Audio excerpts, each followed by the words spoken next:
오늘은 도리어 두려워하라 이 말씀의 제목으로 함께 은혜를 나눕니다. 20절 말씀을 우리 다시 한번 읽겠습니다. 20절 시작. 옳도다 그들은 믿지 아니함으로 꺾이고 너를 믿음으로 섰느니라. 높은 마음을 품지 말고 도리어 두려워하라. 아멘. 이스라엘 백성은 오랫동안 메시아를 갈망했습니다.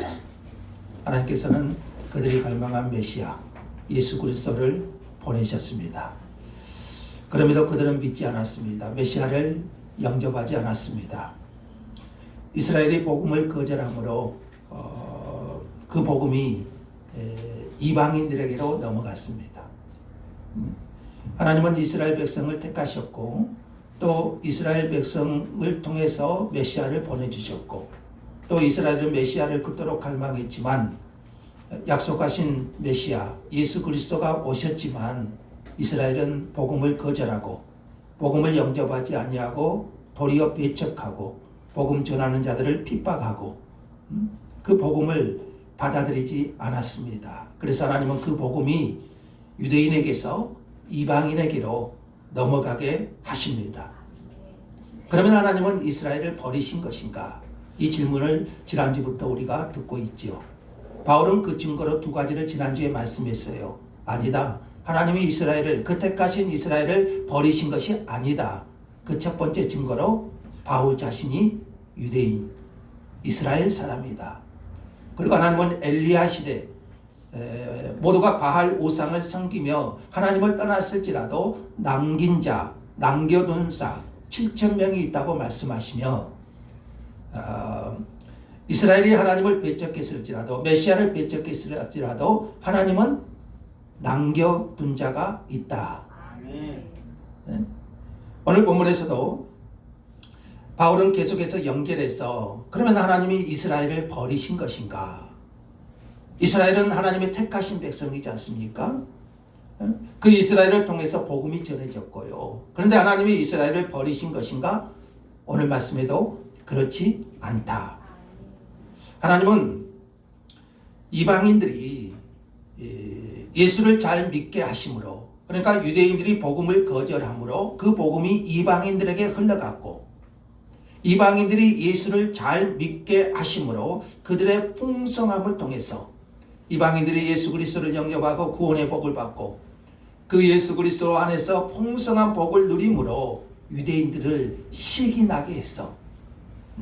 유대인들로 하여금 시기 나게 하시어서 그리스도를 믿게 만드신다는 것입니다. 자, 바울은 오늘 본문에 보면은 세 단계의 과정을 거쳐서 인류 구원을 말합니다. 자, 우리 하나님은 유대인만의 하나님이 아니시고 온 인류의 하나님이십니다. 온 인류의 구원을 계획하신 하나님. 그 하나님께서는 모든 민족이 예수 그리스도 안에서 구원의 복을 누리기를 원하십니다. 자, 바울은 오늘 본문에서 세 단계 과정의 인류 구원을 말합니다. 이스라엘에게서 이방인에게로 그리고 이방인에게서 다시 이스라엘로 이스라엘에게서 다시 이방인에게로 가게 된다는 것입니다.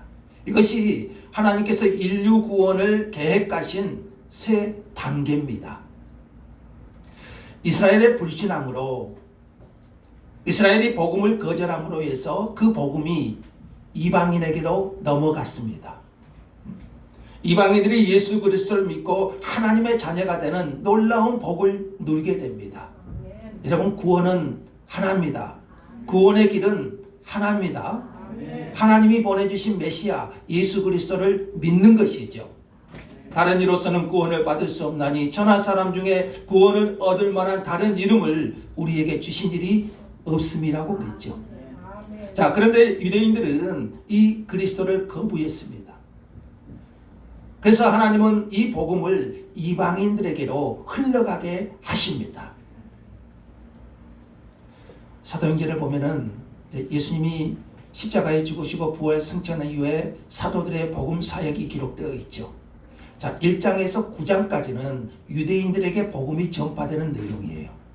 그리고 10장 이후부터는 그 복음이 유대인들이 거부하니까 그 복음이 이방인에게로 흘러가게 됨을 기록하고 있습니다. 바울은 처음에 유대인들에게 복음을 전했어요.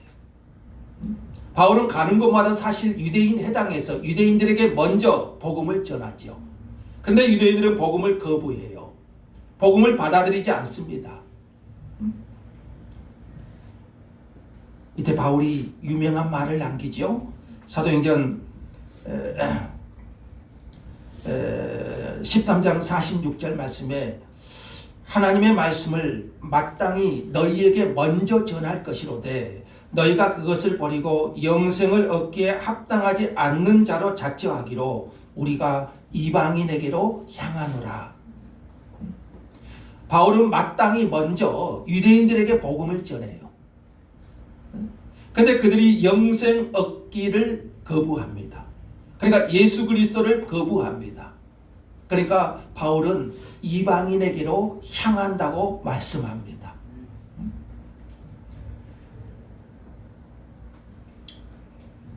이방인들은 바울이 전하는 복음을 순수하게 받아들입니다. 유대인들이 거부한 복음을 이방인들은 그 복음을 받아들이고 그 예수 그리스도 안에서 구원의 복, 그리스도 안에서 누리는 풍성함을 누리게 됩니다. 바울은 계속해서 사도행전 28장 28절에 보시면 이렇게 말해요. 그런즉 하나님의 이 구원이 이방인들에게로 보내준 줄 알라. 그들은 그것을 들으리라. 그러니까 유대인들은 거부하지요. 바울은 가는 곳마다 마땅히 먼저 유대인들에게 복음을 전하지만 그들은 복음을 거부해요. 근데 그 복음이 이방인들에게로 흘러가니 이방인들은 그 복음을 듣습니다. 그리고 예수 그리스도를 영접하고 구원을 얻습니다. 성령께서 그들에게 임하십니다. 하나님께서는 모든 것을 합력하여 선을 이루십니다. 유대인들은 실패했지만 하나님은 실패하지 않으십니다. 복음 역사는 멈출 수 없지요. 그래서 그 유대인들의 실족이 결국에는 이방인들에게 구원이 베풀어지는 그런 하나님의 섭리, 역사를 보게 되지요. 자, 구원은 이스라엘에서 시작했습니다. 그러나 그들이 거절함으로 그들이 누렸던 모든 특권이 이방인들에게로 넘어가지요. 그렇다면 다시 여러분, 그러면 하나님이 이스라엘을 버리신 것인가? 11절에 바울은 그렇지 않다는 것을 또 말씀합니다. 11절 한번 읽어볼까요? 시작. 그러므로 내가 말하노니 그들이 넘어지기까지 실족하였느냐? 그럴 수 없느니라. 그들이 넘어짐으로 구원이 이방인에게 이르러 이스라엘로 시기나게 합니다. 이스라엘이 실족하기까지 넘어졌느냐? 그렇지 않다는 것이죠. 바울은 이스라엘이 넘어진 것이 아니라고 해요. 이스라엘의 넘어짐이 오히려 어떻습니까? 세상의 구원의 부요함을 가져옵니다. 자, 서두에 말씀드린 것처럼 하나님은 유대인만의 하나님이 아니라 세상 만민을 구원하시기 원하시는 세상 만민의 하나님이시잖아요. 그래서 하나님은 유대인의 넘어짐을 통해서 세상에 구원의 부요함을 주십니다. 또 그들이 이제 이스라엘이 실족함이 이방인에게 구원의 부요함을 가져다 주고 이스라엘은 그것을 보고 시기가 나서 이방인들이 원래 이방인들은 하나님이 없었잖아요. 율법도 없었잖아요. 자기 마음대로 사는 사람들이었잖아요. 그러나 그들이 예수를 믿고 그 구원의 부요함을 누리게 되니 이 이스라엘이 시기가 나서 이제 믿게 하신다는 겁니다. 이스라엘은 하나님이 택한 백성이에요. 하나님은 이스라엘을 온 인류의 그 구원 역사의 축으로 삼으셨어요. 그래서 이스라엘은 그 자부심이 대단하지요. 세계 역사의 중심이 이스라엘로 생각해요. 그런데 그 이스라엘이 복음을 영접하지 않지요. 그런데 하나님은 그 이스라엘의 넘어짐을 통해서 오히려 세상에 구원의 풍성함을 주셨습니다. 바울은 예수를 믿는 이방인들을 그들이 시기하여 이스라엘이 돌아올 것이라는 확신을 가집니다. 바울의 고민이 뭡니까? 자기 동족 이스라엘이 복음을 영접하지 않는 거잖아요.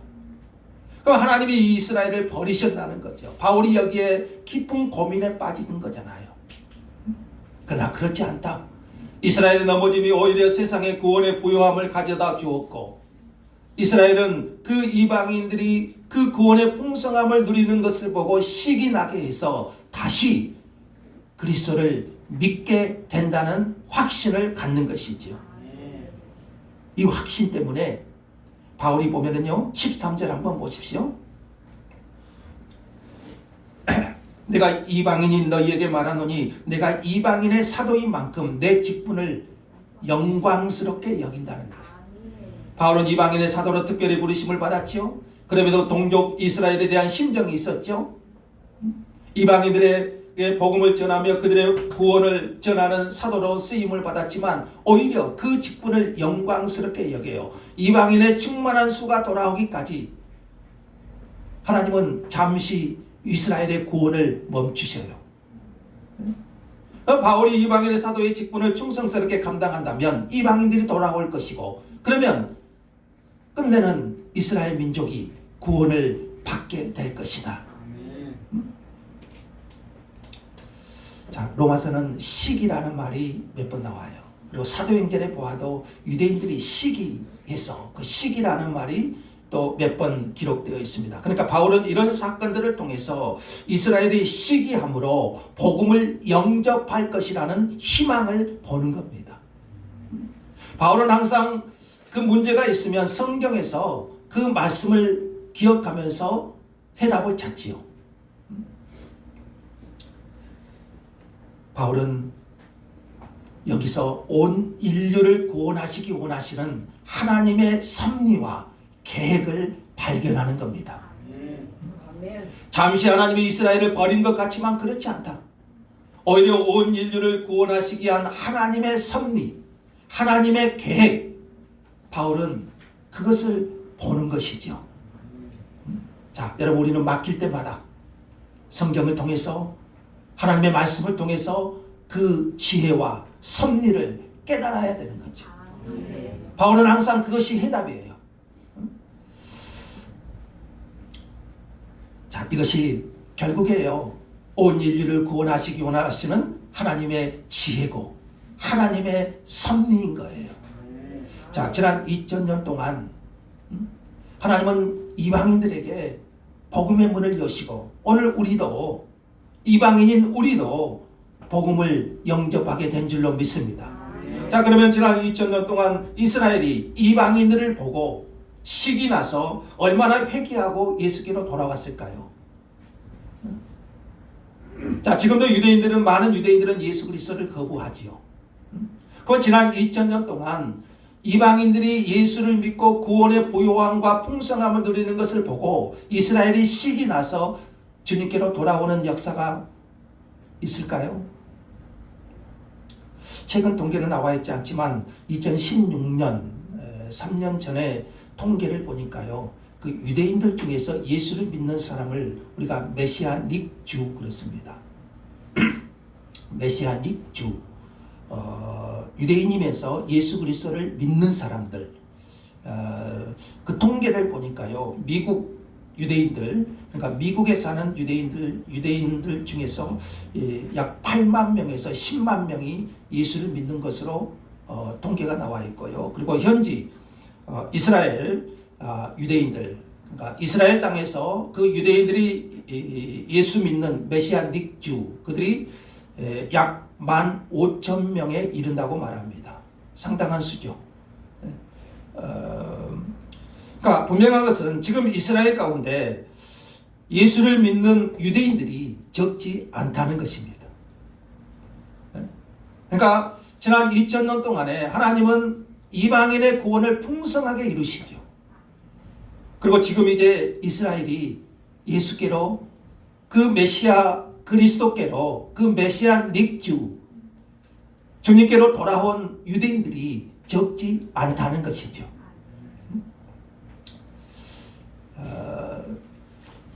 우리는 이 말씀을 보면서 그래요. 우리 불신자들이요, 유대인들이 예수 믿는 이방인들을 보고 식이 나서 그리스도께로 돌아온다고 그러죠. 자, 그런 거 보면 우리 그리스도인들이 좀 불신자들이 볼 때 믿는 것이 복이구나. 정말 믿는 것이 하나님의 부요함이구나. 자, 그것을 좀 식이 나게 할 정도로 식이 나서 나도 예수 믿어야겠다. 그런 마음이 좀 들어야 되지 않을까요? 믿는 자는 뭔가 좀 다르다. 근데 요즘 그러잖아요. 교회가 세상이 교회를 걱정하잖아요. 참 마음이 아프죠. 오히려 불신자들이 예수 믿는 사람을 보고 식이 나서 주님께로 돌아오는 역사가 있어야 되지 않겠습니까? 근데 요즘 교회가 더한다. 믿는 사람이 더한다. 믿는 사람이 자기밖에 모른다. 믿는 자가 더 이기적이다. 그런 소리를 듣잖아요. 그러니까 뭐가 막혀요? 전도가 막히지 않습니까? 자, 하나님께서 우리로 예수 그리스도 안에 있는 풍성함을 먼저 누리게 하시기를 원합니다. 예수 그리스도 안에서 구원의 풍성함, 그 예수 그리스도 안에서 주님이 주시는 그 구원의 부요함을 누릴 때 그것이 흐르게 되잖아요.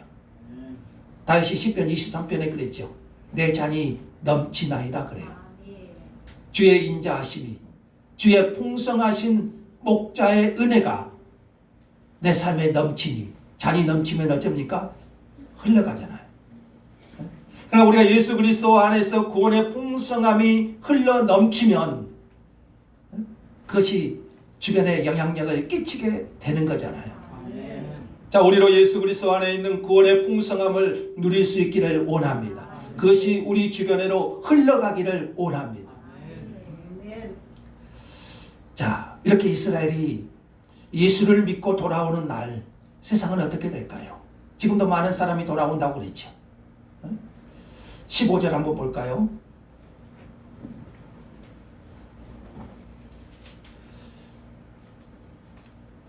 그들을 버리는 것이 세상의 화목이 되거든. 자, 이스라엘을 버리는 것이, 하나님은 이스라엘을 잠시 버림으로 세상, 그러니까 이방인들과 화목하셨습니다.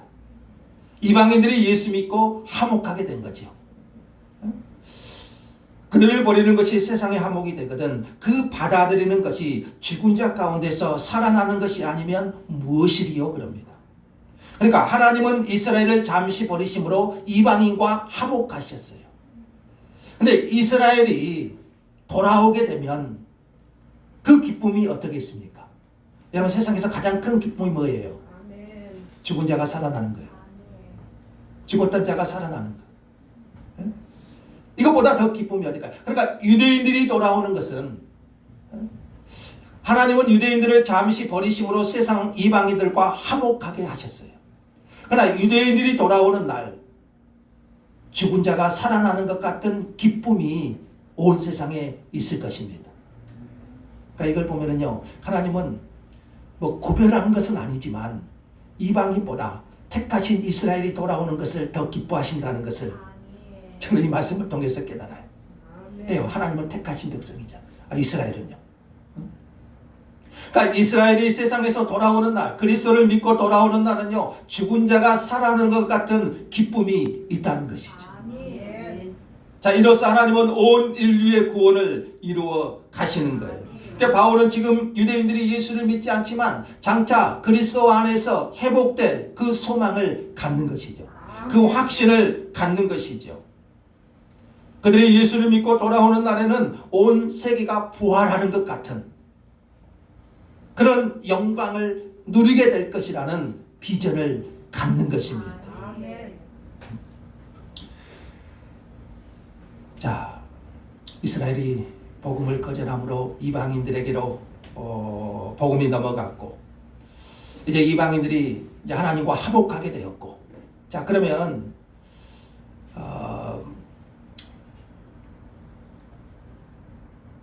이방인으로서 복음을 받고 구원받은 우리는 어떤 자세를 가져야 될까? 그것을 오늘 바울이 말합니다. 자, 저와 여러분은 이방인이죠.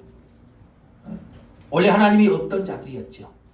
자, 근데 이스라엘의 넘어짐을 통해서 이방인인 우리가 구원을 받았다면, 근데 이방인인 믿는 이방인은 어떤 자세를 가져야 될까? 그것이 바울에서 16절 이하에 계속 말씀합니다.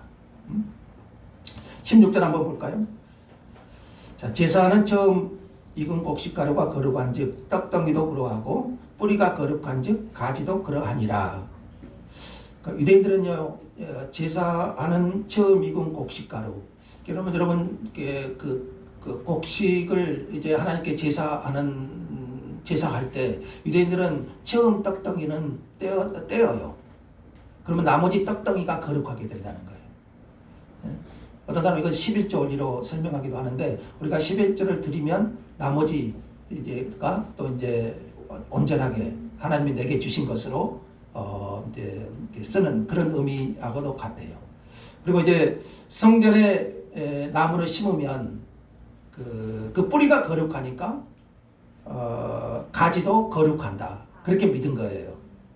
그러나 여기서 제사는 처음 익은 곡식, 그리고 거룩한 뿌리, 이것은 하나님과 처음 언약을 맺은 이스라엘을 가리키죠. 이스라엘을 가리키죠. 자, 뿌리인 이스라엘의 뿌리는 누굽니까? 이스라엘. 자, 뿌리인 이스라엘이 거룩한즉 거기에 달라붙은 이방인들도 거룩하게 된다는 것이죠. 그러니까 우리 그리스도인들은 뿌리가 이스라엘이에요. 뿌리가. 자, 우리가 이스라엘의 넘어짐을 통해서 구원이 이방인에게로 흘러가서 우리가 이방인이 우리가 예수를 믿고 있지만 뿌리는 이스라엘이라는 거죠. 그 뿌리가 거룩한즉 그 가지도 거룩하리라 그래요. 복음은 사실 그들을 통해서 온 것이죠. 자, 우리가 성경에 보면은 그러잖아요. 유대인들이 처음 복음을 전하기 위해서 얼마나 많은 핍박을 받고, 성경에 그러잖아요. 사도행전에 보면은요, 바울도 그렇고요, 유대인으로서 복음을 이방인에게 전하기 위해서 이스라엘이 얼마나 많은 고난을 받았습니까?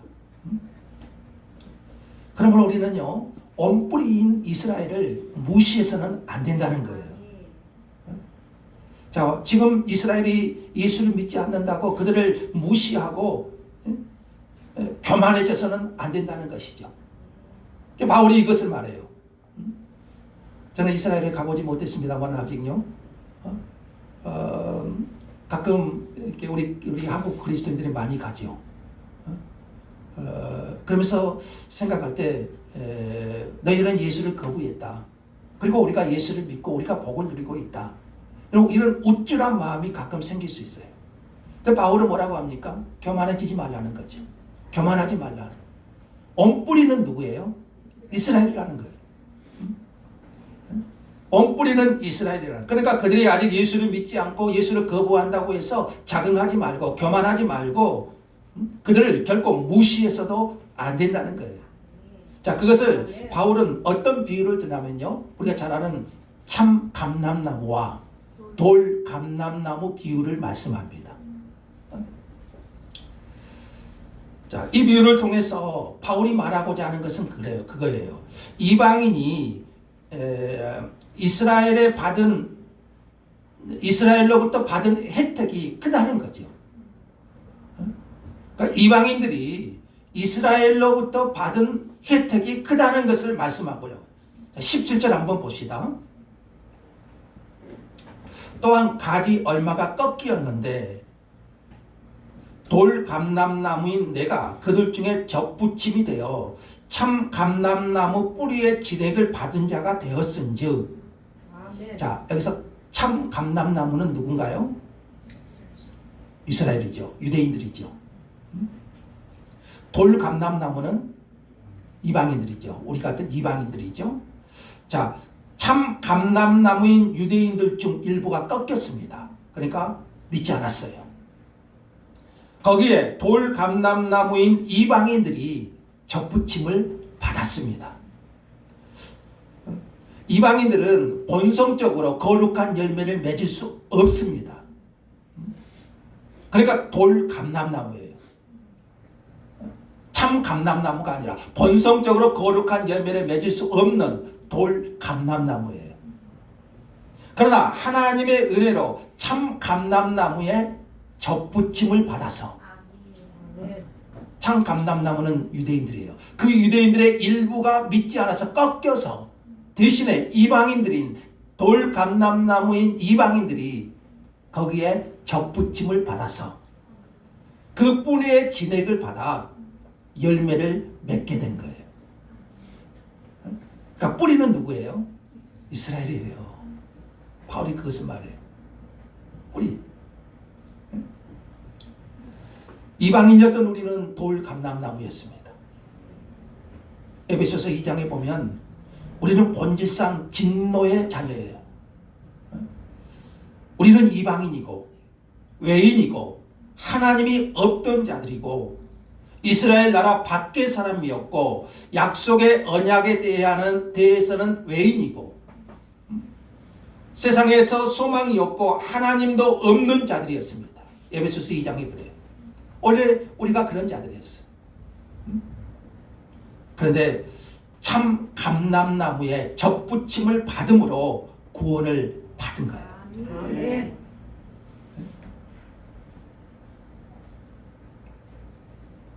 그러므로 접붙임을 받은 이방인들은 온 가지 이스라엘을 내려다보면서 우쭐대지 말아야 된다는 거죠. 자긍하지 말라는 거죠. 교만하지 말라는 거죠. 그래봤자 접붙임을 받은 자들이에요.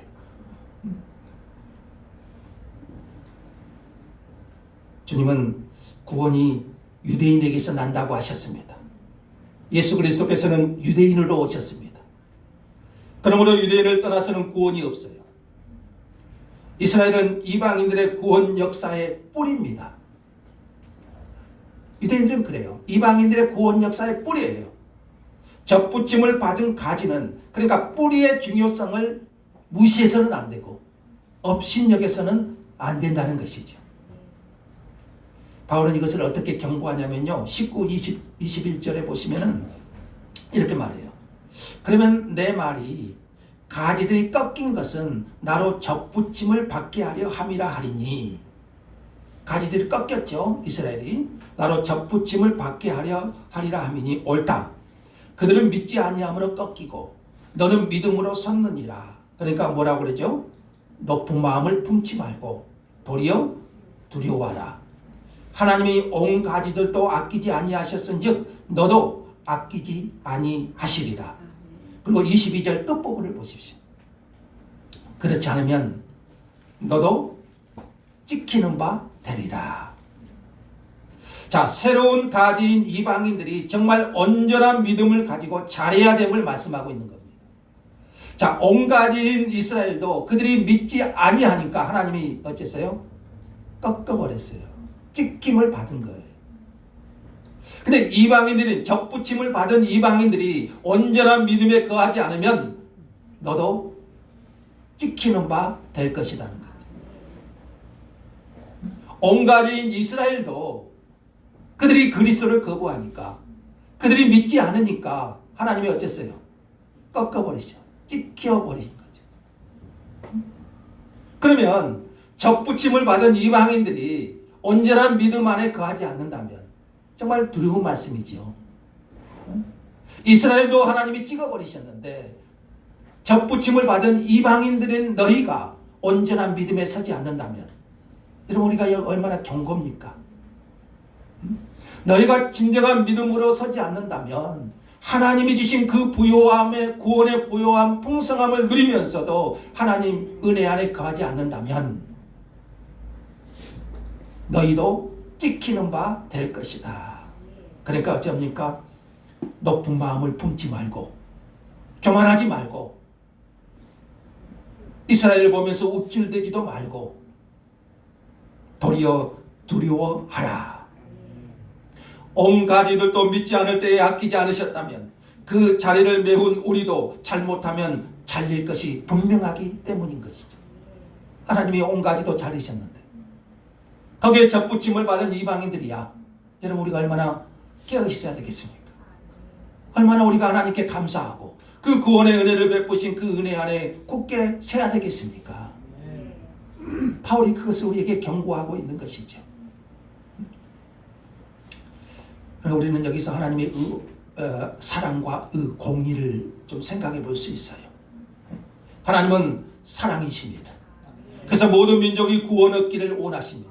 모든 사람이 회개하고 구원 얻기를 원하십니다. 그래서 독생자를 보내주셔서 그를 십자가에 달려 죽게 하시고 인류 구원의 길을 여셨습니다. 하나님은 사랑이시니까요, 죄인들이 회개하고 돌아오기를 한없이 기다리십니다. 하나님은 사랑이시니 돌 감람나무인 이방인을 온 가지 자리에 갖다 놓으신 겁니다. 그래서 우리가 구원을 받은 거잖아요. 반면 하나님은 공의로우신 분이십니다. 이스라엘이라 할지라도 그리스도를 믿지 않으니 그 어미를 드러내신 것처럼 하나님은 공의로우신 하나님이죠. 하나님은 사랑이시지만 공의로우신 하나님이시죠. 온 가지인 이스라엘도 믿지 않으니까 잘라버리셨듯이 거기에 접붙임을 받은 이방인들, 우리가 믿음에 거하지 않으면 의로우신 하나님의 엄하심을 보게 될 것입니다. 그러니까 우리는 하나님의 사랑과 공의를 알아야 돼요. 하나님은 한없이 사랑이시지만 공의로우신 하나님이십니다. 그러니까 우리는 항상 하나님의 긍휼과 자비를 구해야 됩니다. 항상 하나님의 은혜 안에 거하도록 우리 자신을 세워야 될 줄 믿습니다. 이스라엘이 불신앙으로 잘려나갔지만 언제든지 그들이 믿기만 하면 다시 접붙임을 받을 것입니다. 그리고 이스라엘이 돌아오는 것은요, 죽은 자가 살아나는 그런 기쁨이 있다고 했잖아요. 24절 말씀에 우리는 창 감람나무가 될 수 없는 자들임에도 불구하고 우리의 믿음을 보시고 창 감람나무에 접붙여 주셨다면 본질이 같은 유대인들은 얼마나 접붙임 받기가 쉽겠습니까? 우리는 돌 감람나무였잖아요. 근데 하나님께서 창 감람나무에 접붙임을 받게 하셨다면 본질이 같은 유대인들은 그 창 감람나무에 얼마나 접붙임 받기가 쉽겠나는 것이죠. 그러니까 유대인들이 예수를 알고 예수께로 돌아오면 훨씬 더 그 믿음이라든지 그 하나님을 제대로 아는 사람들 아닙니까? 훨씬 더 낫다는 것이죠. 그러니까 이것이 하나님께서 이스라엘에게 품으시는 기대고 지금 사도 바울이 이 기대로 이 말씀을 기록하고 있는 것입니다. 이스라엘을 다시금 회복하시는 능력은, 그러니까 이스라엘을 다시 회복시키는 능력은 하나님께 있습니다. 24절 끝부분이 있죠. 23절 끝부분이죠. 그들을 접붙이실 능력이 하나님께 있습니다. 자, 그러니까 이방인인 돌 감람나무인 이방인을 창 감람나무에 접붙이실 능력은 하나님께 있고요. 창 감람나무인 이스라엘을 다시 접붙이실 능력도 하나님께 있는 거예요. 그러니까 하나님은 때가 되면 이스라엘을 돌아오게 하시는 거예요. 이것이 인류 역사의 시계예요. 그럼 이스라엘이 다 돌아오면 우리 주님이 재림하신다는 그런 말과도 같지 않습니까? 지금 이스라엘이 많이 돌아온다고 그랬잖아요.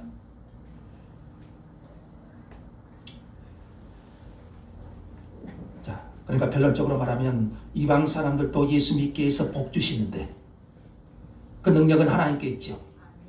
이방 사람들도 이렇게 예수 믿게 해서 구원의 부요함을 누리게 하시는데 왜 이스라엘 사람을 하나님께서 버리시겠느냐는 거죠. 바울이 정말 성경의 기초에서 이대한 신앙을 갖는 거지요. 자, 그리스도의 복음은 하나님의 선물입니다. 인류에게 주시는 하나님의 선물입니다.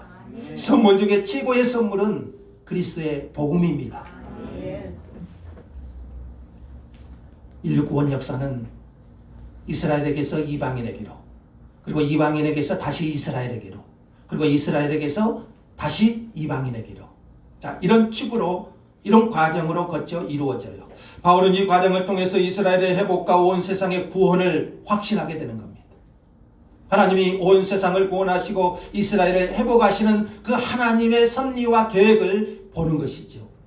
이제 이방인으로서 하나님을 믿는 우리의 자세, 저와 여러분은 어떤 믿음으로 살아야 될까요? 오늘 말씀은 우리에게 분명히 경고하십니다. 온갖인 이스라엘도 찍어버리셨다면, 너희가 온전한 믿음에 서지 않는다면 하나님은 공의로우신 하나님이세요. 내 자식도 쳤는데 양자인 너를 가만두겠느냐는 거지. 그러므로 우리는 겸손해야 됩니다. 항상 주님이 주신 은혜를 기억하고 그 은혜를 붙잡고 주님의 자비와 주님의 긍휼 안에 서도록 해야 됩니다. 하나님께 주신 구원의 약속을 굳게 믿어야 됩니다. 우리가 구원받은 것은 하나님의 은혜입니다. 돌감람나무인 우리가 창감람나무의 접붙임을 받아서 그 구원의 풍성한 열매를 맺게 하신 것은 하나님의 은혜라는 것이죠. 그럼 우리는 교만할 수 없습니다. 이스라엘을 무시할 수 없습니다. 도리어 두려워하고 우리의 구원을 이루어 가야 됩니다. 특히 하나님은 우리 민족에게 복음의 문을 여시고 큰 기회를 주셨어요. 이 기회를 잘 이용한 민족은 흥했습니다. 우리는 더욱 겸손히 하나님께서 주신 이 기회를 잘 감당해야 될 줄로 믿습니다. 이 복음의 물줄기 세계 역사 속에서 보여주고 있지 않습니까? 하나님이 복음의 물줄기를 우리 대한민국에 기회로 주셨어요. 우리는 이 기회를 잘 사용해야 됩니다. 계시록에 보면 촛대를 옮긴다는 말이 있지. 복음의 촛대가 옮겨지는 거지. 왜요? 기회를 이용하지 못하면 하나님이 찍으신 거죠. 지키는 거죠. 우리 개인의 신앙도 마찬가지예요. 그럼 우리는 하나님이 주신 그 구원의 은혜를 기억하고 그 은혜를 감사하고 하나님이 내게 주신 은혜를 겸손히 감당할 수 있는 저와 여러분 되시기를 간절히 소망합니다. 우리 하나님 감사합니다.